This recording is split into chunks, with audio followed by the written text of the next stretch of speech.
Hey everyone, I am doing my video on feminist technologies and whether they are necessary to bridge the gender gap within computerization.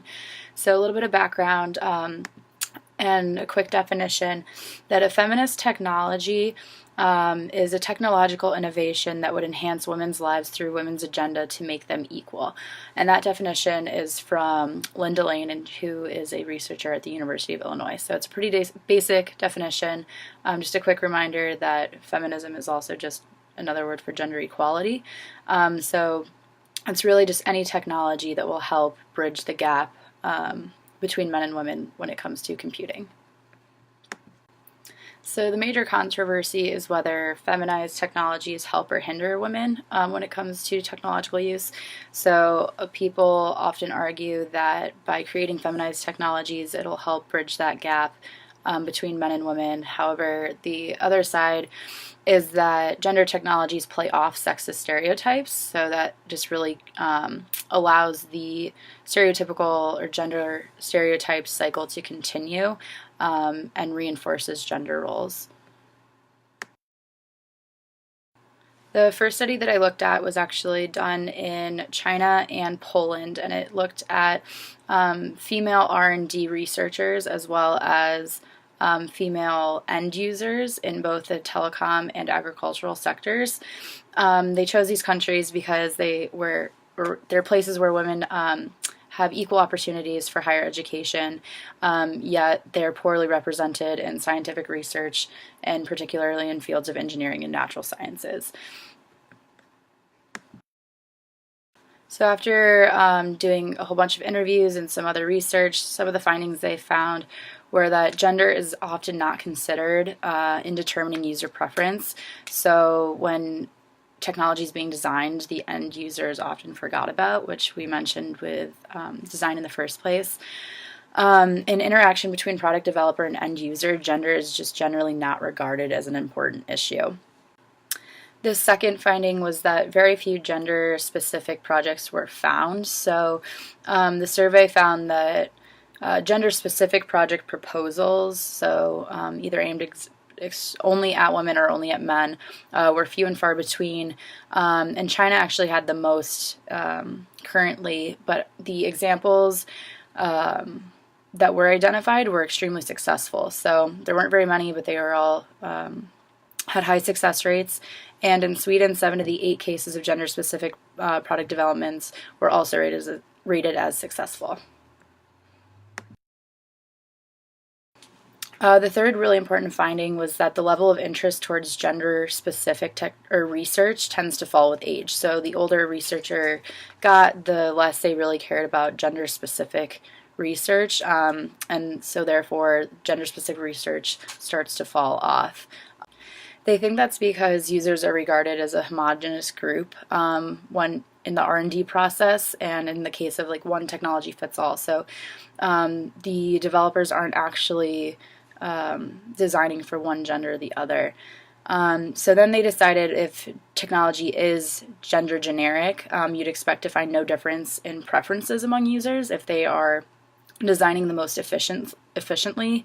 And so they actually tested this theory and looked at a few specific technologies. After examining those technologies, they found that women constitute an important innovation potential that's not fully utilized. And women are relatively poor represented systems of innovation and learning, both as innovators and as articulators of end user needs. So they're not doing a lot of research, and they're also not giving their opinion on the end user experience. The male perspective is still highly dominant in the R&D world, and the study also indicated that there actually do exist different preferences between men and women that just aren't being articulated. So I went ahead and looked for some technologies that were designed specifically for women.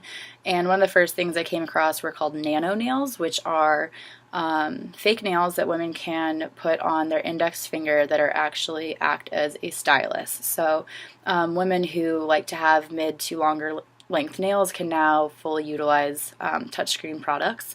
The second was an Everpurse, which is a small clutch that has a charging port in the wallet, so you can't see it, but it's good for women on the go who need to charge their phone frequently. When it's also stylish. And the third device that I found is called a trolley, which is a little Bluetooth device that women can place on the outside of their bags that indicate when they have a call or a message. And this was designed to help women because the vibration mode on a phone generally benefits men more often because they are more likely to carry their phone in their pocket. So this device allows women to make sure they know when their phone is ringing. So the pros of having feminized or feminist technologies are obviously that they help eliminate the gender gap in computing by leveling the playing field. So since most technologies are designed either with no user in mind by men or just with a male perspective, very few technologies are focused on women's needs. And by focusing on those needs and creating products for women, you can start to level the playing field when it comes to computing. The second pro is that by feminizing technology, you can attract women who may have been put off by the hard, cold culture of computing. So even if it is attracting them by stereotype, you can draw in women who might have been scared off in the first place, which increases the number of female users. The cons of feminized technologies are that really it continues to create segregation. So by saying that females are different than male users, you are reinforcing the stereotype or potentially reinforcing the stereotype as well as segregating them from the user population. And some people also find a lot of the designs insulting to women. He also said, the only female features that can be found on tech devices are the color pink, the occasional flowery screensaver or background image. Really, that's what technologists consider catering to women. To me, that's the equivalent of catering to Asians with desktop backgrounds featuring bowls of rice, or to Latinos with screensavers featuring tacos and burritos. Downright insulting. A blog called How Not to Suck at Game Design actually wrote a post titled Why Marketers Fear the Female Geek, and they kind of explained marketing strategies and how they're geared towards gendered objects to actually increase capital gain. And their instructions to having a successful product were to create a male version, and to have a successful female version, you segregate. You create a new brand exclusively for women, and then you paint it pink. Gil Lariola, a Silicon Valley product designer, also wrote, but even when we look at tech devices like smartphones and the reach towards female versions of these products, it's half-hearted at best.